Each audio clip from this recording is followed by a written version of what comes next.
और अधिकारियों का रवैया देखिए कैसा है। मैं एक और उदाहरण देता हूं, मैं अपने विधानसभा का उदाहरण आपको दे रहा हूं। बुराड़ी विधानसभा में हमारे निगम पार्षद हैं गगन, पहले कोशिश करती रही सरकार, बीजेपी के बड़े बड़े नेता, दिल्ली के नेता कि आम आदमी पार्टी छोड़ दो, हमारी पार्टी में आ जाओ, इन्होंने मना किया। इनकी अपनी जमीन में मंदिर है, ऑफिसेज हैं, ग्रैब 4 लगा हुआ था, ग्रैब 4 आज रात में खत्म हुआ, ग्रैब 3 था, अगले दिन एसडीएम पहुंच गया डेमोलिशन के लिए। और मैंने जब पूछा एसडीएम की डेमोलिशन करने कैसे आ गए, कोई जवाब नहीं था। एसडीएम ने कहा मेरे पास आदेश आया है। मैंने कहा किसका आदेश है?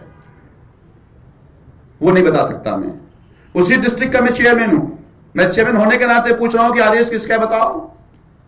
मैं तुम्हारे डीएम का ही मैं चेयरमैन हूं, कहां से आदेश आया? सर हम नहीं बता सकते। और मजे की बात यह है कि हमारे विधानसभा में ग्राम सभा की जमीन कब्जा हो गया और ग्राम सभा की जमीन पे उस कब्जे को लोगों ने बाउंड्री कर दिया। हमने एसडीएम को लिखा, हमने कहा भाई ये ग्राम सभा की जमीन है, ये कब्जा हो गया और इसको कब्जा खाली कराओ। वही एसडीएम लिखता है कि नहीं हम इसको डेमोलिशन नहीं कर सकते क्योंकि ये डीडीए के पास है। एक तरफ इनकी निजी जमीन, उस पर बिना आदेश के, बिना जानकारी के जाकर के एसडीएम खुद डेमोलिशन करने पहुंच जाता है।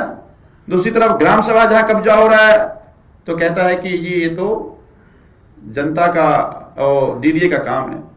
अब समझिए जहां जेन्युइनली इनको काम करना चाहिए वहां काम नहीं करते, जहां जमीन कब्जा हो रहा है वहां काम नहीं करते, जहां गरीब बेसहारा लोग रहते हैं उनका घर तोड़ने चले जाते हो। तो ये रेखा गुप्ता सरकार की ये जो एक कुकृत्य है वो कुकृत्य जनता के सामने आ रहे हैं। ये बदला लेने के लिए, डराने के लिए कार्रवाई करते हैं और गरीबों को सताने का काम करते हैं। ये अत्यंत शर्मनाक है, हम इसकी निंदा करते हैं। और मैं अधिकारियों को भी कहना चाहता हूं कि सरकारें आएंगी, सरकारें जाएंगी, कानून सबके लिए है। अगर तुमने, मैं चिट्ठी दिखाता हूं, ये चिट्ठी है ग्राम सभा की और ये एसडीएम का ही जवाब आता है, विजय सिंह मल्लिक एसडीएम है, कि ग्राम सभा की जमीन डीडीए खाली करेगी, हम नहीं करेंगे। दूसरी तरफ डेमोलिशन ऑर्डर आता है एक आदमी की निजी जमीन को की डेमोलिशन के लिए। तो जवाब तो देना पड़ेगा ना, ऐसा तो नहीं हो सकता। तो इसलिए कोई भी ऐसा काम ना करो राजनीतिक दबाव में, ताकि कल आप जवाब देने लायक ना बचो। तो मैं उम्मीद करता हूं कि रेखा गुप्ता की सरकार को दिल्ली की जनता ने चुना था, गरीबों ने चुना था। आप बड़े बड़े वादे करके आए थे, आज उनके साथ अन्याय कर रहे हो, लोगों से बदला ले रहे हो। इस तरह के कुकृत्य से बचो। नमस्कार।